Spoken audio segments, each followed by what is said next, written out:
You are listening to SPN, the Sports Podcasting Network.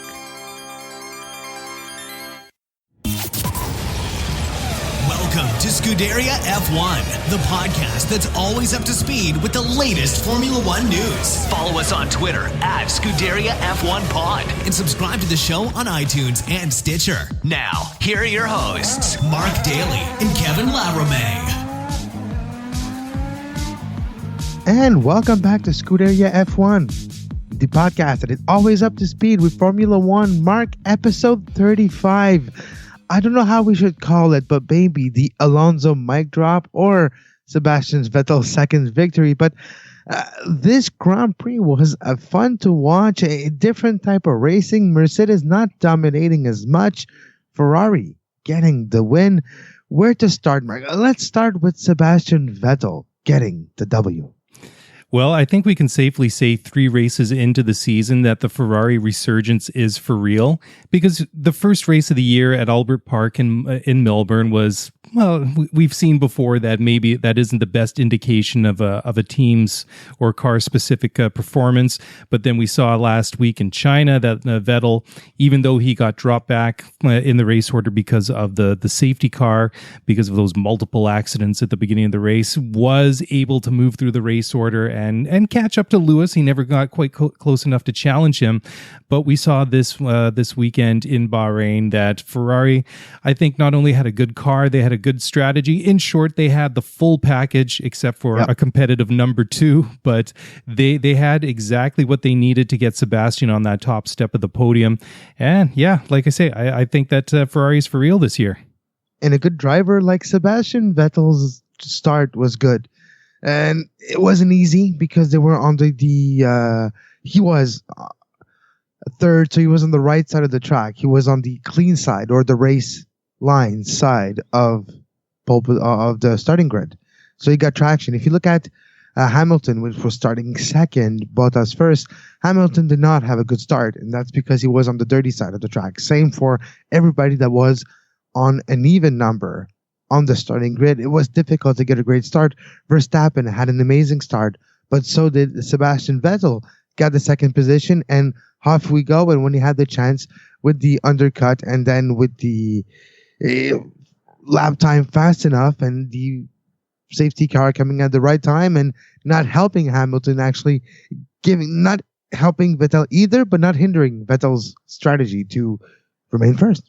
Well, it was kind of interesting the way that safety car played out, because we saw obviously last week in China that it really messed up Sebastian and also Valtteri Bottas. They just got caught out at the wrong time and came back way down in the race order. And I was thinking when the safety car deployed in Bahrain, I was like, oh boy, well, if you're Sebastian Vettel, this couldn't come at a worse time, because he was in the lead at that time.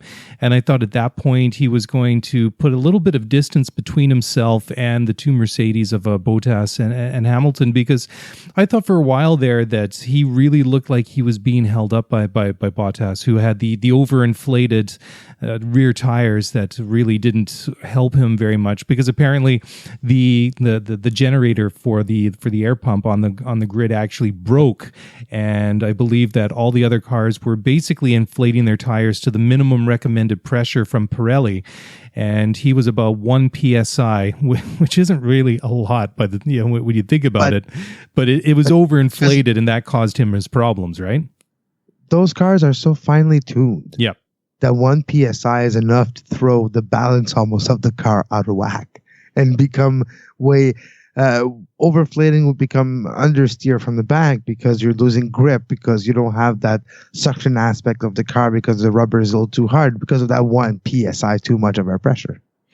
Yeah, and that's exactly what it took, because you could tell that he was not really as fast as he could be, because I thought that Bottas did a great job on Saturday to put himself into pole position, because I was expecting that it was either going to be Hamilton or Vettel, but as the qualifying went on, you just got that feeling, didn't you, that it was going to be another Mercedes front row lockout, and that's exactly what it turned out to be. However, I was completely taken by surprise that it was Hamilton who was in second, and it wasn't Valtteri Sorry, I'm getting mixed up here. It was Bottas that was on pole on Hamilton. See, I'm not even used to saying it myself, but it was very good. I mean, and he only really got Hamilton by about, what was it, 0.03 of a second? It was a very small margin. It was a very small margin, and that margin was simply because Lewis wanted to start the race with a car set up a certain way. So when you get to the qualifying session, you do have the Parc Fermé where you're not allowed to touch outside of, I think, the wingspan in the back, and one other thing you can change. Outside of that, you can't really change anything on the car. So the way that Hamilton wanted set up to get the advantage at the start was different than Bottas. So you do have that aspect where Bottas really wanted more the pole and not necessarily the race-long speed. And we all know that Hamilton gets more out of the car than Bottas. And we'll talk about this later, how the two finish number 2 drivers basically in their respective stable. We'll talk about this later on, but let's continue here with just Ferrari and their strategy and how Ferrari was able to, we were talking off air, and there's a term that I was thinking about today, how to call it. Racemanship, how to race. On paper, you remember Hamilton was told during the race by Toto Wolff, Lewis, we have the pace to win this race.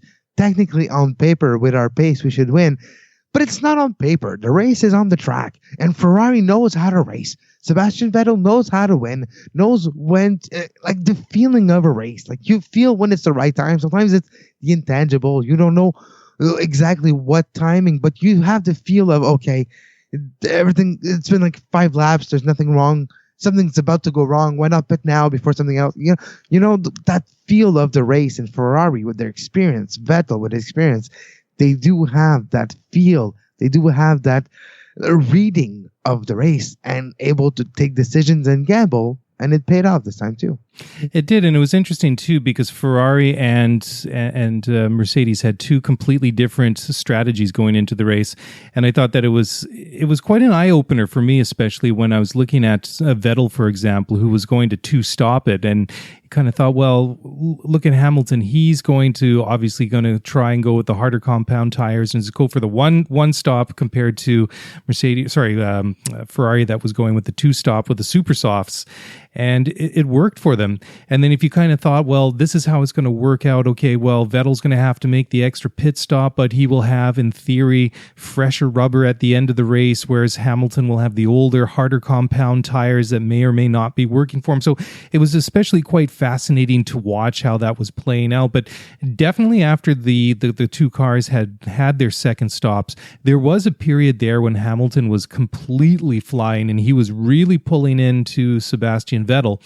But then for me, what was really crucial in that period was 2 things. And one is a fairly big issue in itself, which we'll address as in a discussion of its own. And that was Hamilton getting around Valtteri Bottas, who made it quite simple for him. He obeyed the team orders. And then also further up the track, it was Sebastian Vettel who was encountering traffic. And I thought there was one point, I think it was Palmer. I think it was not one of the Red Bulls, but one of the Toro Rossos. And he managed to navigate that traffic.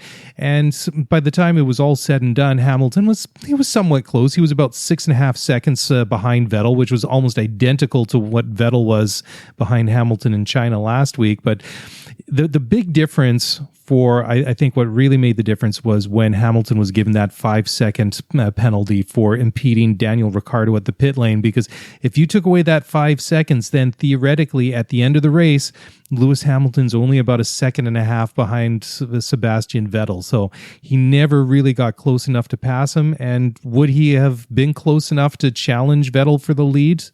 I guess we'll never know, but it certainly is something to think about.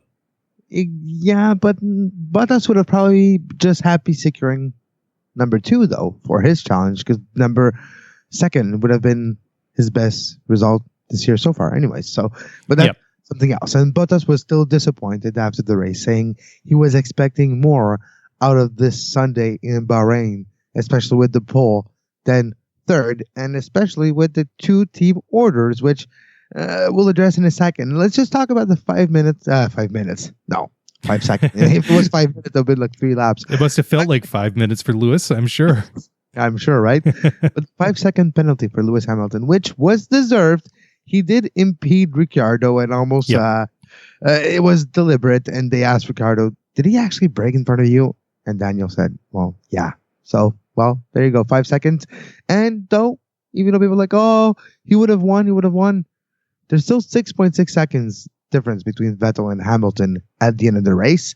Yes, it's more than 5 seconds. The penalty coming in and out is about 2 point something seconds now. So it's close, but Vettel, you have to do what you have in the certain condition.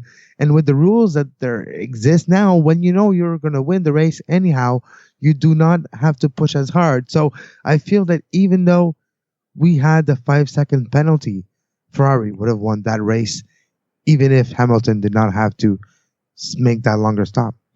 I think so. And the thing that I found interesting in the race was that Ferrari just looked like they had it together, I guess is the best way to look at it. Because when you looked at the way that Mercedes decided to double stack the cars during that safety car period, to me, it was Hamilton not only just trying to get a little bit of an advantage on Ricciardo, despite what he might say publicly.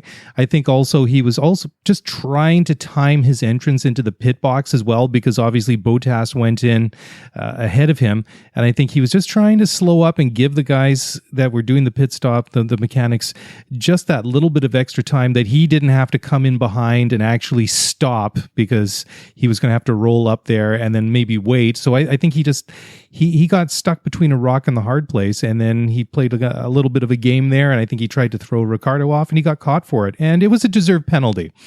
And Lewis Hamilton has not the reputation of a dirty driver, but he does have the reputation where he's not going to make it easy for anybody. Ask Nico Rosberg, right? Yeah, well, literally, that's the extreme example. But so that 5-second penalty was deserved for Lewis Hamilton, but congratulations to Vettel and Ferrari. Now, team orders, Bottas getting told twice to let the Hamilton go, but he's not the right pace, and it's not the only example of big team with their other drivers not performing as expected. Kimi Räikkönen too. The two Finnish drivers so far in 2017 have not lived up to par. Let's take a look quickly, Mark. We'll have right now 4th, 5th, and 4th for Kimi Räikkönen, when the other Ferrari has been 1st, 2nd, and 1st. And it's not just in race, it's in qualifying. It's how the look of the car too. They don't make this car look as aggressive, especially for Kimi Räikkönen. He doesn't look as dangerous in his Ferrari as Sebastian Vettel does. It's quite that simple. And for now, it's all well and good, but for the development of this car in the future, you kind of need help to push that car. And is Raikkonen pushing that car? Doesn't look like it. No, it doesn't. And that's the thing, right? I mean, Vettel has proved in the first 3 races that it's a competitive car. It's got what it takes to win races. And if he's challenging Hamilton and they're fighting back and forth and trading race wins like it's going out of style, which is honestly setting things up to be an exciting season, then why is Raikkonen not doing the same? I guess that maybe Bottas has a bit of an excuse to fall back on at the moment, if some of his apologists want to use it, and that's that he's brand new to Mercedes. He's only been there for F1 though. He had like a other big success before. He was a top driver for a top team, a well organized and well financed and well historically successful Williams teams since 2009. So he had experience though. So definitely. Those excuses, I agree, but I don't give him a slack because of it. No, definitely not. But I'm just saying that is perhaps one thing that he, some people that might be looking to make like a bit of an excuse for him might be, he's still getting settled in a Mercedes. But like you say, he shouldn't be using that, because he's obviously in a Mercedes, and that's going to be a competitive car, even if, it's maybe not as dominant as it has been over the last several years. So the fact that they're just not getting it right it's not good, right? Because if you just take the Ferrari example, that if you look right now, Ferrari is leading the Constructors' Championship. They got 102 points, and they're 3 points ahead of Mercedes, who have 99, I believe. So that is the big that is the big thing. As nice as it is to win like a World Drivers' Championship, the big goal for the team is obviously to win the Constructors' Championship, and for Ferrari to wrest it away from Mercedes, who's dominated the sport over the last 3 or 4 years, and to beat them at it would be great. But right now, it's Vettel who's doing the majority of the work and scoring the majority of the points. I want to take a second and put the Constructors' Championship into perspective. We don't always think about how those cars are made, right? Because we just see them on the track and it all looks shiny and all the pieces are all well and good. Everything is custom made. And if you just look at Ferrari's brand new front wing, 4 brand new front wing were debuted at the Bahrain Grand Prix. They look amazing. They have 4 different slots. You have to look at them to understand. They look like Venetian blinds, but they are very effective. They look simple in the way they're constructed. It looks seamless. It looks like one piece. It's not. Those individual front wings are composed of 270 individual parts that are custom made by Ferrari. So individual molds for individual parts, curing of the fiberglass, making everything looks great, inspecting twice, 3 times, making sure that everything assembles correctly, drying, the curing of the whole thing together, the paint schemes, and then the assembly, and then you bring it to the racetrack and you fit it and you make sure you have enough parts, and you need spare parts for those front wings if something happened. So it's not just 4 front wings, it's 4 front wings with many spare parts of those 270 parts of individual. So we're just talking about thousands of parts right there for just 4 brand new front wings in a factory in Maranello made by one team. So this just puts in perspective how important the Constructors' Championship, because it's literally the pieces that the guys in the factory make that makes these cars better. Well, exactly. I mean, there's hundreds and hundreds of people involved in every team, and everybody has their own job to do, regardless if it's in the design office, if it's in the manufacturing shop, if it's the guy that's working in the garage, on the car, at the race, or the guy that gets behind the steering wheel who's going to get most of the praise if things go right and will take a lot of the blame if things go wrong. But Raikkonen, again, he had a very poor start at the beginning of the race, and he was on the clean side of the track, and he ended up, in 6th position. I think he was behind both Red Bulls. He was behind Massa going into that first corner. Well, actually second corner, because I think Massa passed him after the first turn. But yeah, Massa was I think Massa started 8th and he was 6th after the first corner. So I think he was 7th, Raikkonen, if I'm not mistaken. Well, you could understand that maybe that Hamilton might not get the greatest of starts, because I think Crofty was saying on Sky Sports that they reckoned that being on that dirty side of the track could cost Hamilton about a car length.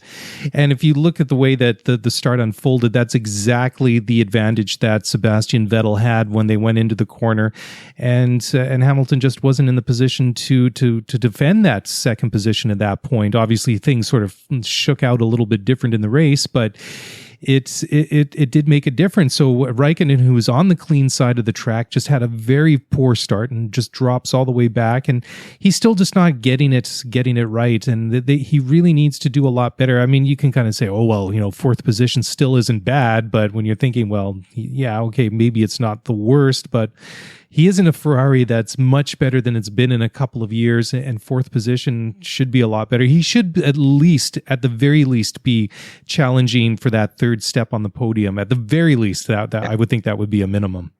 And the way I'm thinking for the rest of the show, Mark, we'll go chronologically from the ideas of where the team ranks. So we'll finish the show by talking about McLaren's situation because I think we're both going to go on a little rant there. But let's talk about Red Bull for a second. Unfortunate for Max Verstappen, a brake failure, and he ended up in the gravel pit and finished his race earlier than he would have anticipated at the 13th lap. But for Ricciardo, 5th position, best of the rest of the 2 top teams, but not as successful as expected. Red Bull wants a little bit more, but seems like the car and the Renault engine are close, but not quite up to Mercedes and Ferrari. No, they're still definitely the best of the rest. But what I thought was quite interesting is how they really hung in there, the 2 Red Bulls, until the first round of pit stops. Because there was that sort of that group. You had Bottas, you had Vettel, you had Hamilton, you had the 2 Red Bulls, and then you had Raikkonen.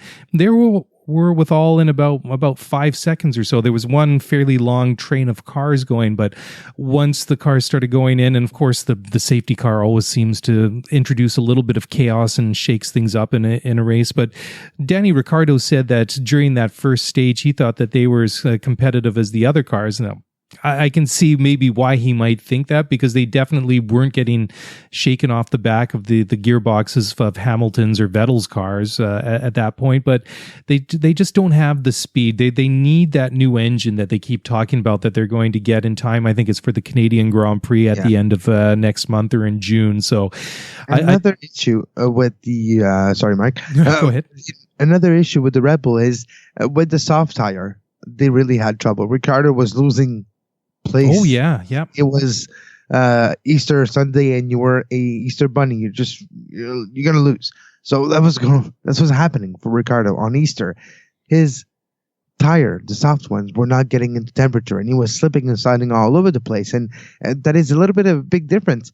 If you're looking at right now, what makes a team successful or a car successful in 2017 is not how you manage your tire, but how you drive with those tires, how long you can not use them, but how effective you get their toughness, their grip. And Ferrari, with their downforce, amazing feat of engineering, the amount of downforce they generate, they're able to put so much pressure on the downforce so it can handle the power that it gives the tire. And all those things together work great. And Red Bull seems to not have the same downforce generated to actually get those tires in good temperature early and be able to sustain the window of that tire being very efficient. One thing that I think is quite interesting and that hasn't been mentioned very often, and I don't know how the Red Bull compares to Ferrari and Mercedes, but it is known that the Ferrari is lighter than the Mercedes chassis, so that also helps them just save on the tire wear. And because I can't remember what the exact what it was. I think I don't know if 1,300 pounds is about right. Couldn't be kilograms. It seems a little bit too heavy for a Formula One car. But at any rate, the Ferrari is lighter than the Mercedes, so that plays into their advantage. And then if you have like Bottas, who's already dealing with that problem at the beginning of the race with the overinflated tires that are beginning to overheat, and he's got the heavy car with a full fuel load, and he has that disadvantage of being slightly heavier than the Ferrari that is also fully topped up with fuel and all that, then you could see why he was going to struggle. But where Red Bull plays into that, I'm not really all that sure. But what would be interesting to see is that when they get that upgraded Renault power unit in a couple of weeks or a month or whatever it might be, is that going to push them close enough to be able to challenge the Ferrari and the Mercedes?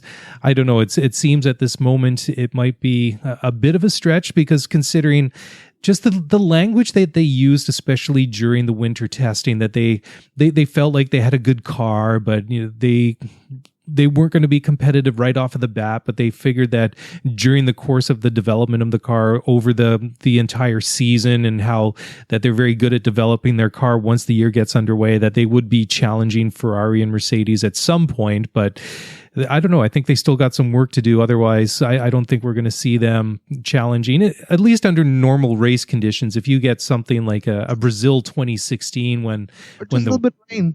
We've seen that a little bit of rain equals everything in 2017, and Verstappen it does. Yeah, really does drive well in the rain. That brings me to the mid-pack, the mid-table. Mark, it's fascinating. Alternative result. Williams, India, Haas, Renault, Force India, Sauber, Toro Rosso, Renault, McLaren. But they're so close, and the cars are so close to each other that it's the good drivers that makes a difference. And look at this. Look at the crop of drivers compared to their cars. And that explains the actual driver standings and explains more for Bahrain. So you have Massa, great driver, a lot of experience, 6. Sergio Perez, Force India, 7. Sergio Perez, 13 straight Grand Prix in the points. That's amazing. Romain Grosjean, a driver with a lot of experience with the Haas, in 8. Hülkenberg, Renault, a great driver, Hülkenberg as well, 9th. And Ocon, 10th. You see, the difference between the other drivers it's not just the cars, it's the drivers. And that's fun to see that the actual drivers make a difference with the cars this year. Yeah, and I think it's interesting the way that you bring up Nico Hülkenberg as well. I mean, he had a 9th place, which most people might be like, oh, that's not that great. But I mean, it is... 7th. Pardon?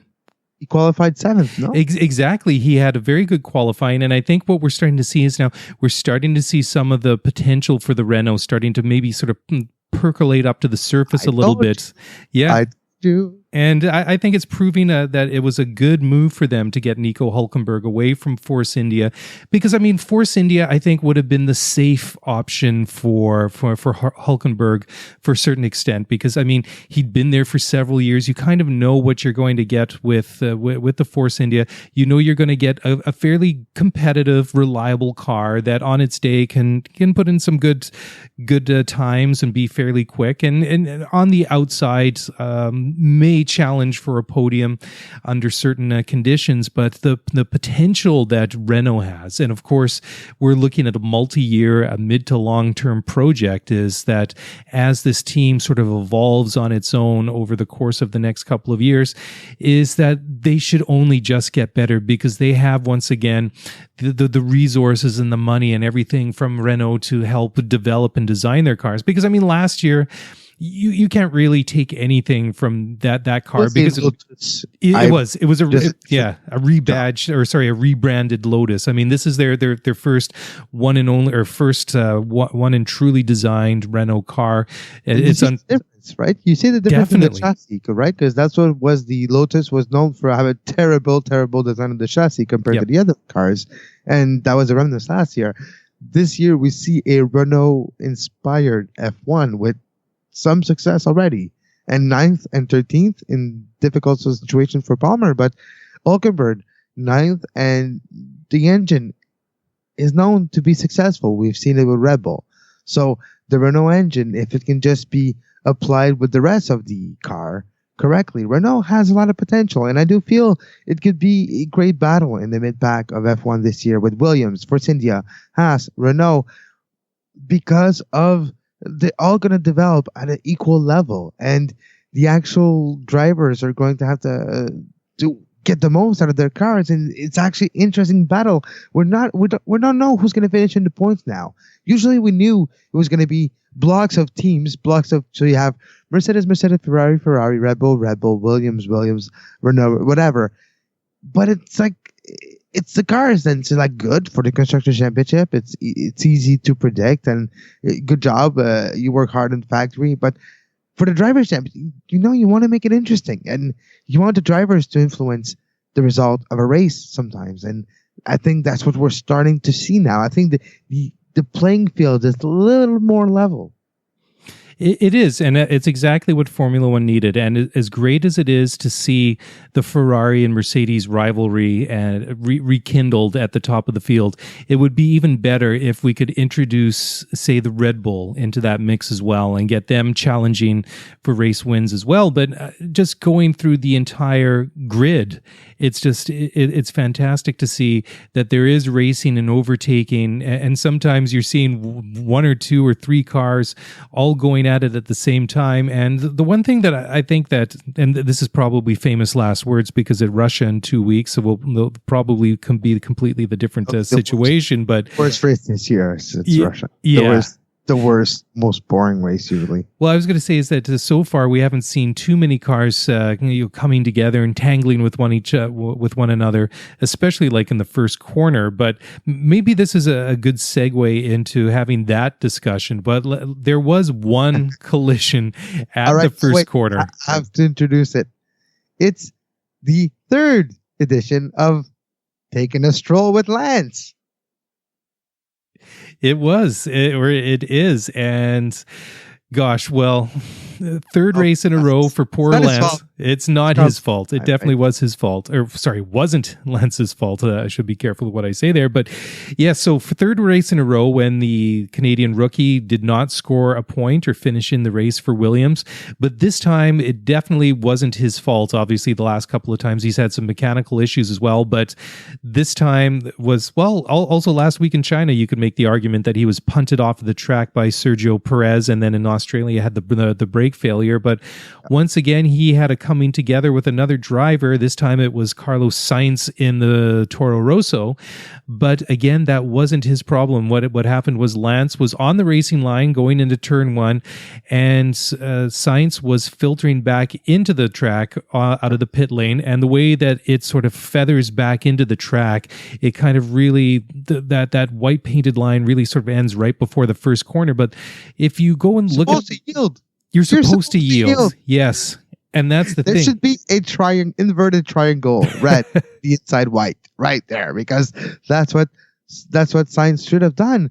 But I don't know if it's the fact that it's a rookie and Sainz like, no, wait, I should be going first. Never mind you.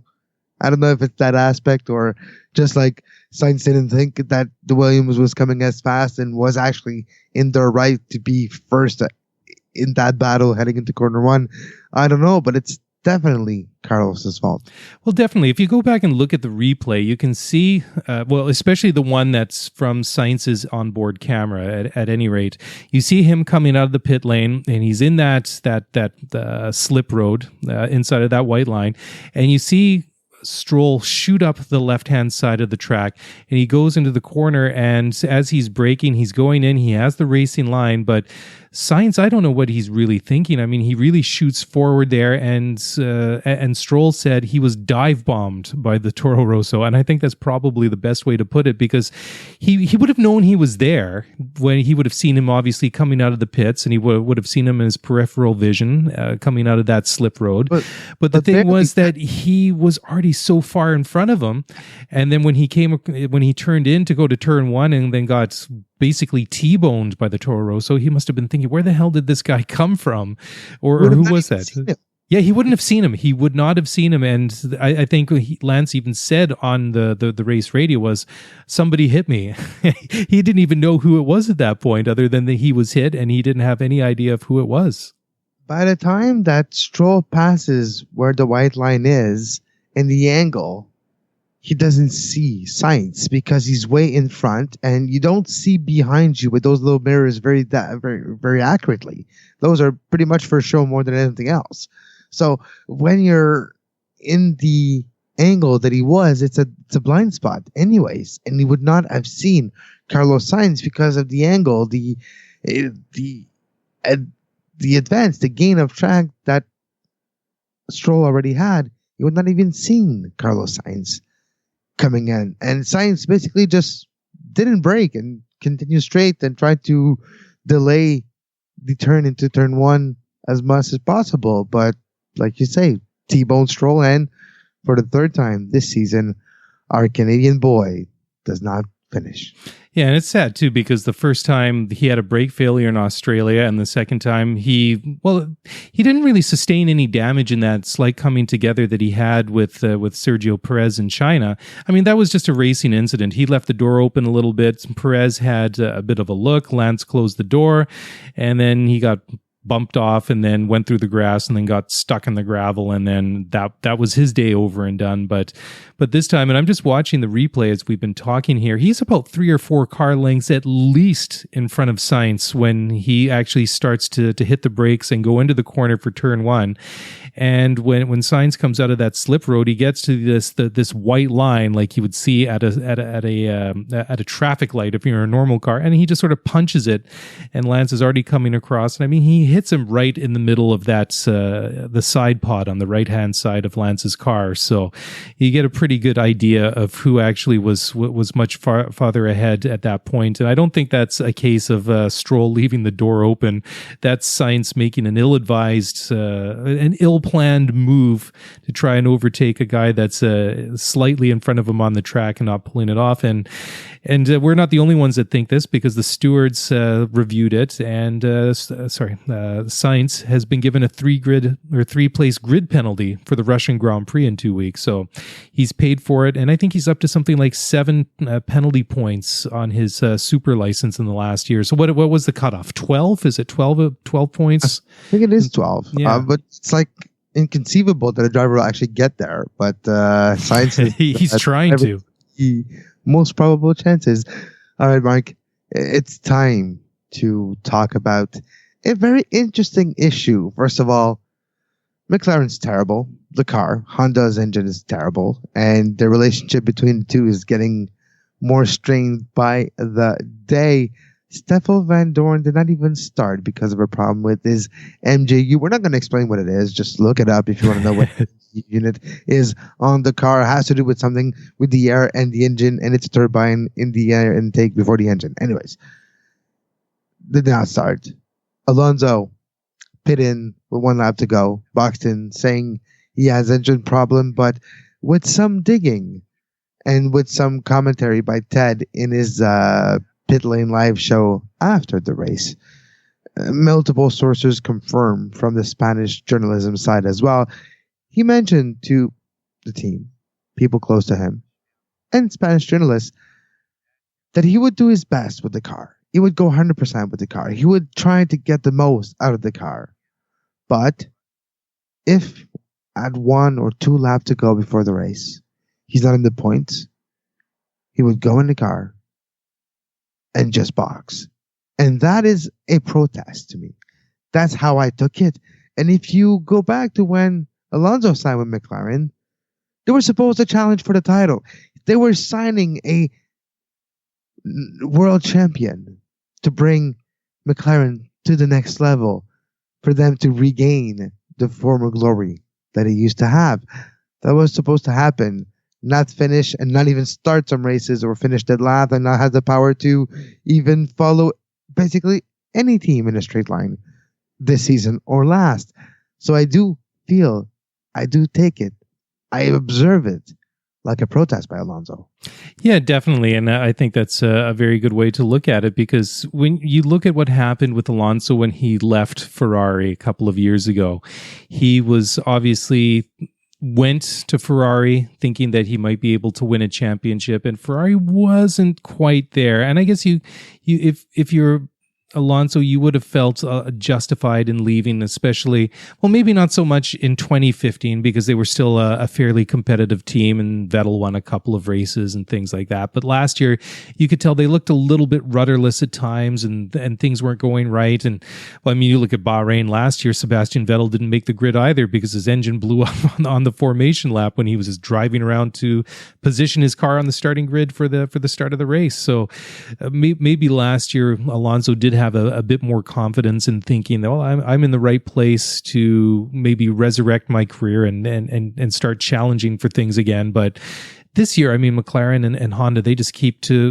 getting worse and worse. Every week, you just keep asking yourself, is this the week that they're going to get back on track? No pun intended, but is this the week that they turn it around? And every time it's something completely different. And apparently it was a new and previously unknown problem that both cars had with their MGUHs, and Alonso had the same thing, but it just continually shocks me. And I can understand why Alonso might be going out there and driving as fast as he can and doing the best that he can and still not being able to maybe not even make it out of Q3 or Q2. And maybe the best he can hope for is maybe an 8th or a 9th or a 10th place and scoring minimal points, and maybe at the very best, maybe getting into Q2 and Q3, or it must be supremely frustrating for the guy. And now with the other news concerning Alonso that happened this week, it gave us a mindset, because he spoke a lot in the press conference where he announced that he will be driving in the Indy 500 this year. Yeah, which is always in the weekend of my birthday, so I always like this race anyway. So at the end of May, he will be missing Monaco to be driving a car prepared by Andretti, but with the livery of McLaren of old. So a nice, bright and orange car will be part of Indy 500, driven by Fernando Alonso, and his goal is to win it, because he has what Jacques Villeneuve has in his sight, what Graham Hill is the only driver to actually do this. You know, the Triple Crown is not something that's actually real. It's just like utopian, and only one guy did it. And it's like Alonso feels he can do it, which is the World Championship F1, Le Mans 24 Hours, and winning the Indy 500. And that's why he's going there. And Jenson Button will be replacing Alonso for that race for McLaren, which that's interesting in its own right.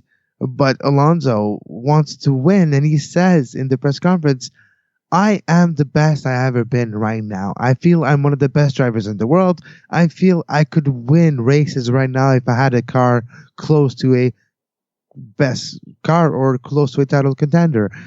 I want to win, and this is just another step in the direction of me wanting to win and wanting to win outside of F1 and do Le Mans one day and do Indy 500 this year and maybe next year, because you want to get more shots. And it's just going to be his first race on oval, so that's something big in its own right as well.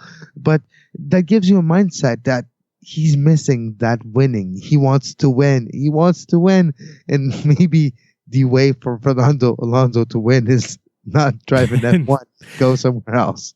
Well, maybe, but I keep thinking to myself that just the way that Fernando keeps talking these days, and you hear it all the time on the race radio. Oh, the last week was the best race of my life, but this week I'm racing even better, and I'm a racer at heart, and all these different things, and that he wants to win the Triple Crown, he wants to win Indy, he wants to win in Le Mans, he's already won in Monaco, he's got 2 world championships under his belt. To me, it seems like a guy that's really pumping up his own, well, I wouldn't say ego, but I definitely think he's trying to polish his brand a little bit and make himself look really good, because this is a guy that's out of contract at the end of year at not at Mercedes, but at McLaren. He probably wished that he was at Mercedes, but he's obviously, I think, trying to make himself look as good as he possibly can in a situation that isn't very good.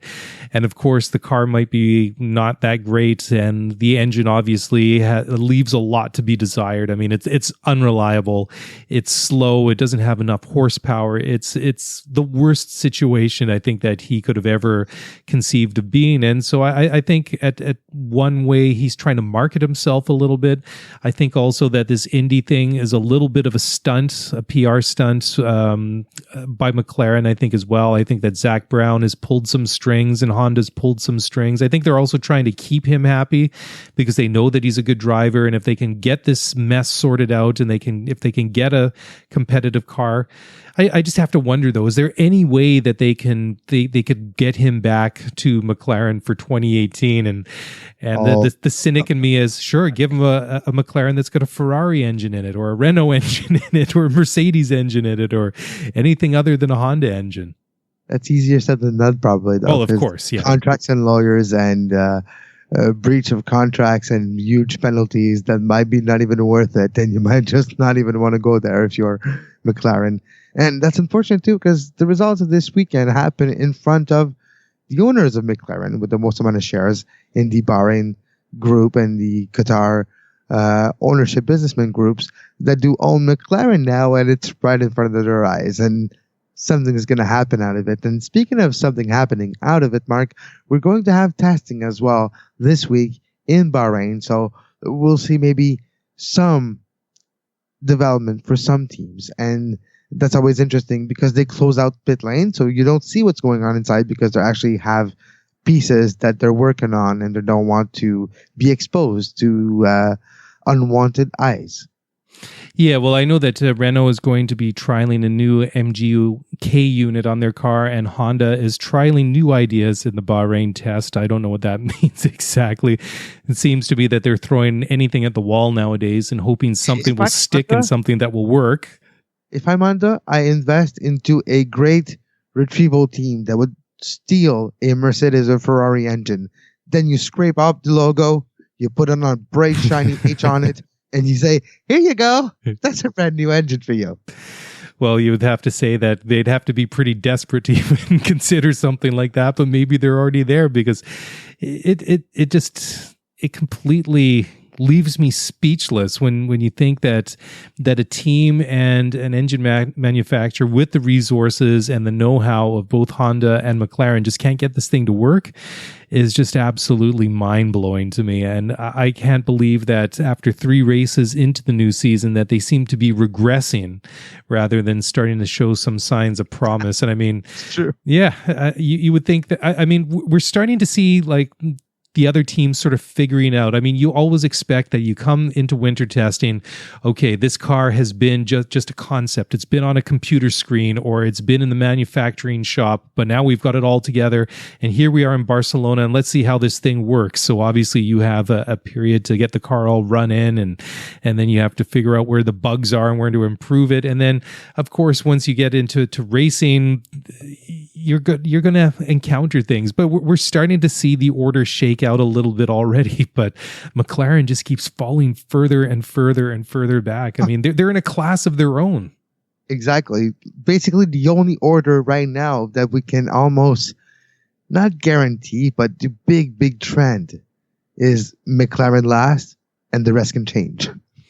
Yeah, and it seems somewhat cynical and to say that, but it's so true. It's almost gotten to the point of when I sit down for a Grand Prix weekend and start watching all the news that comes in, even before the lights turn green, I just start asking myself, what new and interesting and unfortunate circumstance is going to happen at the McLaren garage this weekend? I don't know if you saw it, but during the race, Stoffel Van Dorn, he tweeted a picture of himself on a treadmill with the caption something to the effect of, "Hey, what are you guys up to on today?" He said, "I'm going for a run." So yeah, he has to keep his spirits though, right? He can't throw the team under the bus because you can't have two drivers throwing the team under the bus. One's enough.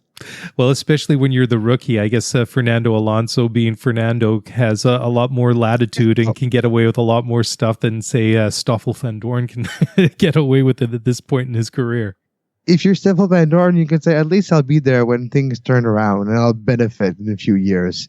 Alonso doesn't have that luxury of waiting a few years. No, he doesn't. But what is your take on Fernando going to race at Indy? I think for me, obviously being a big fan of Formula One, I've to be quite honest, Indy's kind of fallen off my radar a little bit over the years. But for me, as a Formula One fan, watching Fernando has all of a sudden made this year's Indianapolis must-watch TV.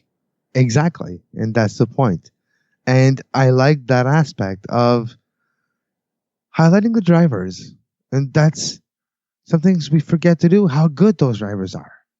There's a reason why they're good drivers. And I go back to my Jacques Villeneuve because this is Alonso's career and Jacques Villeneuve's career are very similar in a way. Alonso was more successful, yes, but in the way that they don't necessarily do the right move in the right teams. And Alonso's career has been longer at the top level, but then Villeneuve tried NASCAR, tried other type of racing, rally, Le Mans as well. He tried his hand at the Triple Crown, only missing Le Mans, and he finished second. He got close. He got very close a few times. But for Jacques Villeneuve, I see a lot of similarities with that mindset of wanting to win. They've tasted that win, and Alonso tasted winning races, championships, multiple championships with different teams.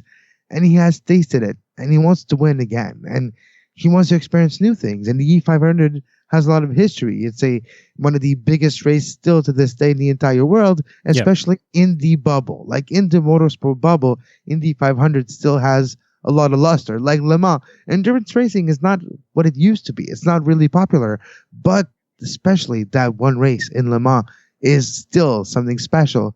And the Indy 500 is the same. And I do understand the glory aspect, but more like the romantic aspect of I want to go win that race, and then I can go get Le Mans, and I will be talked about just like Graham Hill. Because what accomplishment? Like if you have a hunger to succeed, Mike, okay, you have the accomplishments of Fernando Alonso, and you're figuring out what else can I achieve that I haven't done before.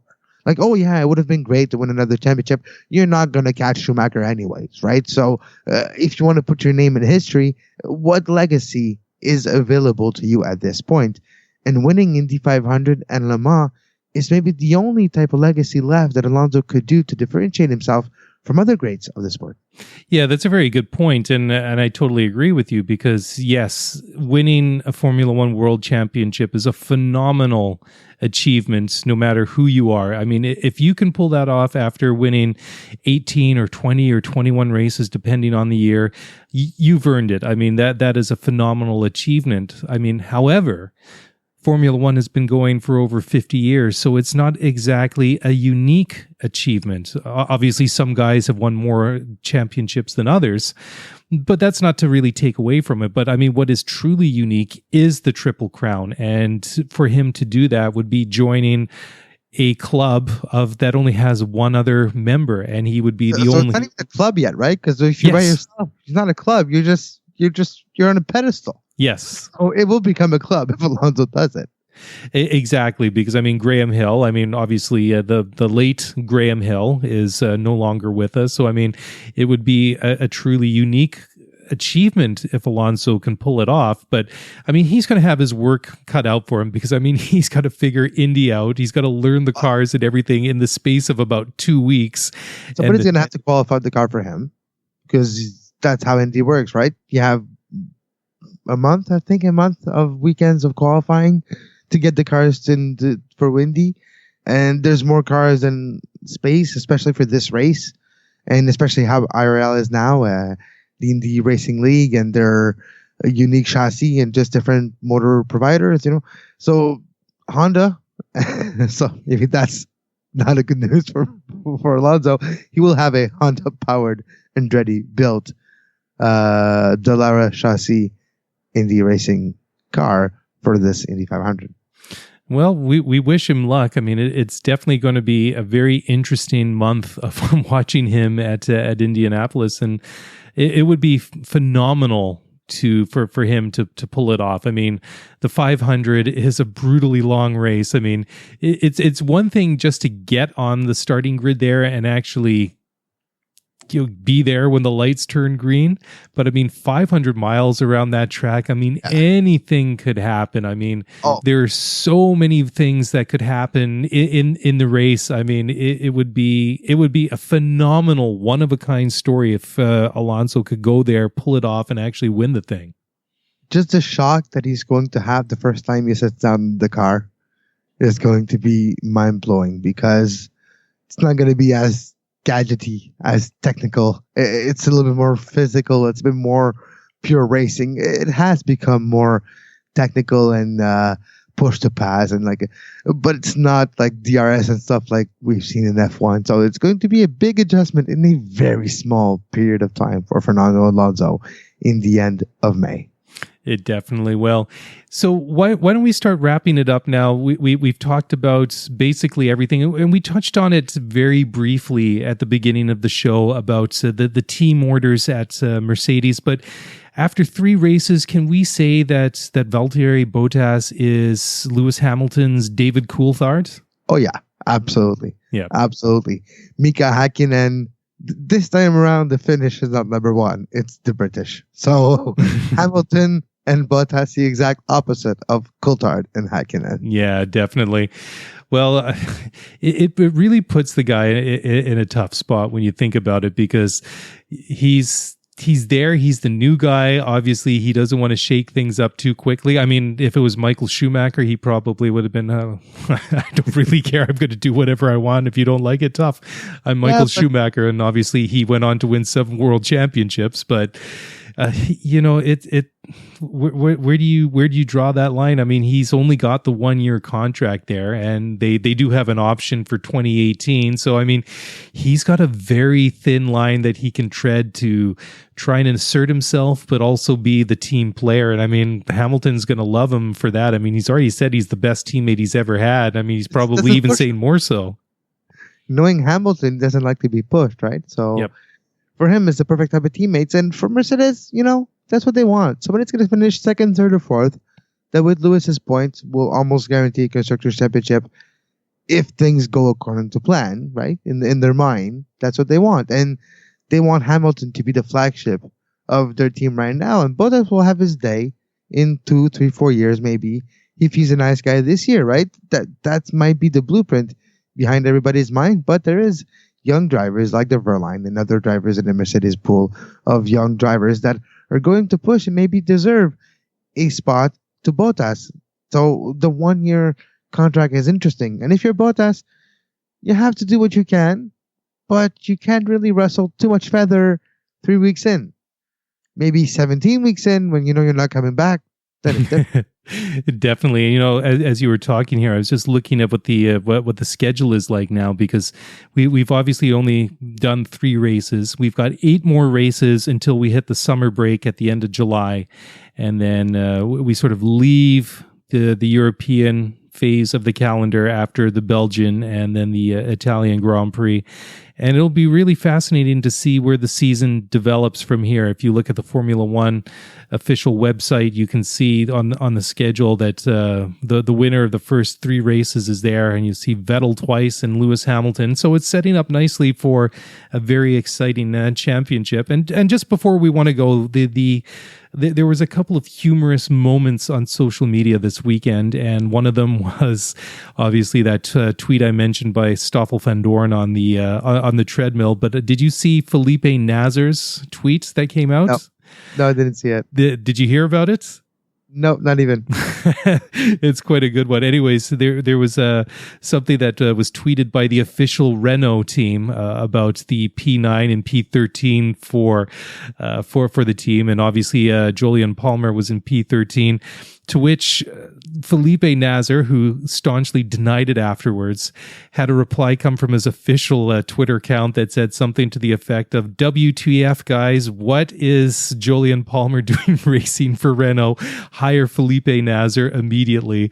And then Nasr went on to social media to say that his Twitter had been hacked and it wasn't him that had tweeted that. But it's probably his intern that tweeted this, and she thought she was tweeting on her personal account, but she had it switched to the wrong one, yeah. Personal account, and she forgot to switch it back before she tweeted. It was a bit of a humorous moment. And I said she, could be he. I'm just saying, why I said she, could be he. It's just an intern. No offense to anybody. So if it wasn't Felipe Nasr himself, obviously somebody in his inner circle obviously has a bit of a grudge or is still bitter over the fact that he's not racing in Formula One this season. But definitely it was a humorous moment, if not a little bit unfortunate if you're Felipe Nasr trying to maybe make a good impression to try and get his foot back in the door in Formula One. Yeah, I don't think it's going to happen. I don't think his Sauber experiment last year went quite according to plan anyway. So no, it didn't. To see Felipe Nasr anytime soon. I don't think so either. All right, Kevin, looks like a good place to wrap it up right here. Before we go, just remind everybody where they can find you online and just what's going on in the network this week. You can follow me on Twitter at Kev Laramée, and on Facebook, facebook.com/Kevin Laramée. On the network this week, Soccer Today all week long, 10 a.m. And as well, some coverage of the basketball playoff coming to you later during the week. Fantastic. And of course, you can follow the program here on Twitter at Scuderia F1 Pod. And if you want to give us an email, get in touch. Easiest way is scuderiaf1pod@gmail.com. And that's it. That's a wrap. We'll be back again soon. And until then, we'll talk to you later. Thanks for listening to the Scuderia F1 podcast. If you want to get the show notes for this episode, then head over to ScuderiaF1pod.com. Want to get in touch with us? Then email us at ScuderiaF1pod@gmail.com.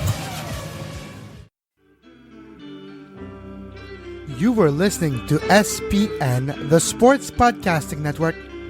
Visit us, sportspodcastingnetwork.com.